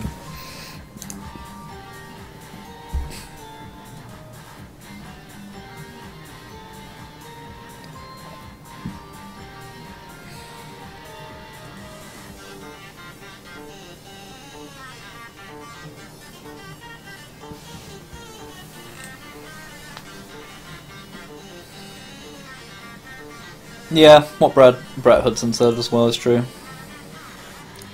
Again, like, what you're generally doing in things like platform games with their level design is you're just, in a way, showcasing stuff that you found in the game that you thought was cool.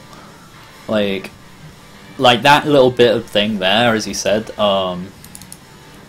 this space here, like, I didn't have the spikes on the top at first, I just noticed that like if you like do a really delayed jump, you can jump in the middle here and only occupy like this space, like without like going up in a normal jumping arc. Like you can fall and just sort of like occupy this space. So I thought, well, let's restrict that so you can only do that, and then the solution is to do that fun little jump, which is just a fun little jump to do. And hence, you know, I've generated a little puzzle, or whatever you want to call it. A challenge. Do I know when ads are shown so we don't miss out on bits and bobs? Well, they shouldn't be shown ever other than when you load the stream for the first time. If they're playing other than that, then I don't know, that's on Twitch. I'm not a Twitch partner, so I don't know anything about really how that stuff works. But I don't show ads myself manually, you know, because I'm not a Twitch partner. Just me. Boom, boom. I don't know, keep my viewers up. Maybe I'll become a Twitch partner one day. Don't know if I would though. Unsure.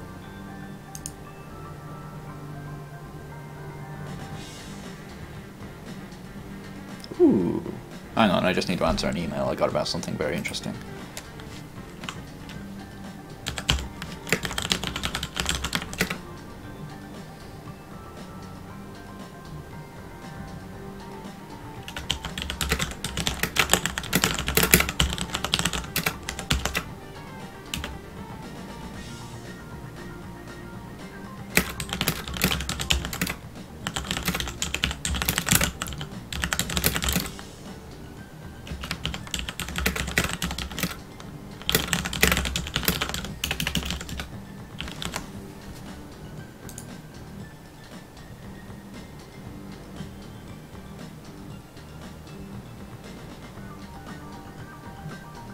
Yeah, like if you... yeah. I think that's the only time ads will play.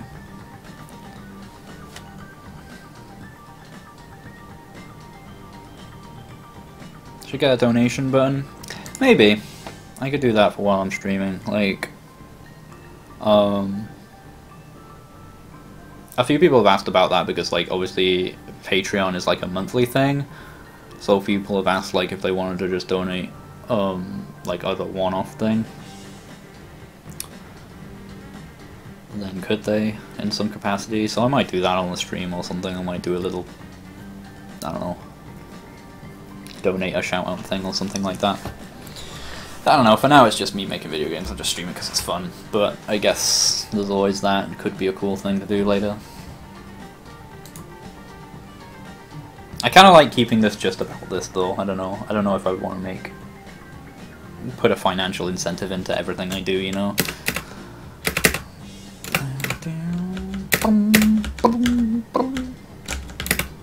That's kind of why I like Patreon, is it removes financial incentives. You know, well, not entirely, but like it removes a lot of them. Makes you think about your work differently. And it's more about pleasing a small audience of like super dedicated, awesome people, rather than trying to always please everybody all of the time in order to just get views and ad revenue and stuff, you know. Thanks, Jobo.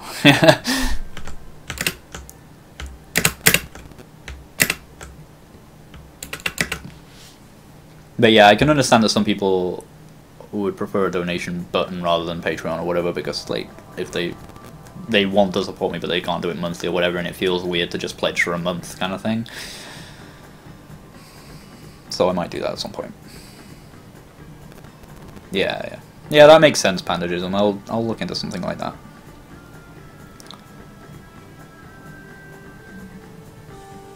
Are you using a dynamic camera in this game? And how do you do the camera shake? Camera shake I'm doing with view angle. View underscore angle plus a random amount. And if I can actually get up here again, there we go. The dynamic camera is kind of used to do that. The same sort of like interpolation effect is used, it's just different conditions for when X2 and Y2 move around.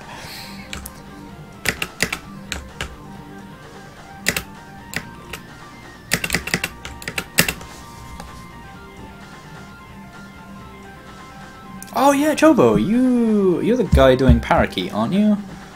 If I recall. I would love to use that and or stream it and or make videos of it. Hint hint.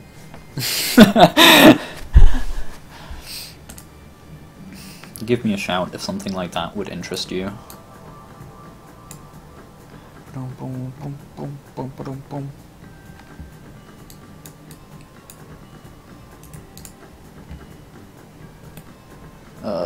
Right. I'm gonna try and do some kind of like linear progression thing with this, I guess.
I see what you mean, but that's not really the idea, Geeklander.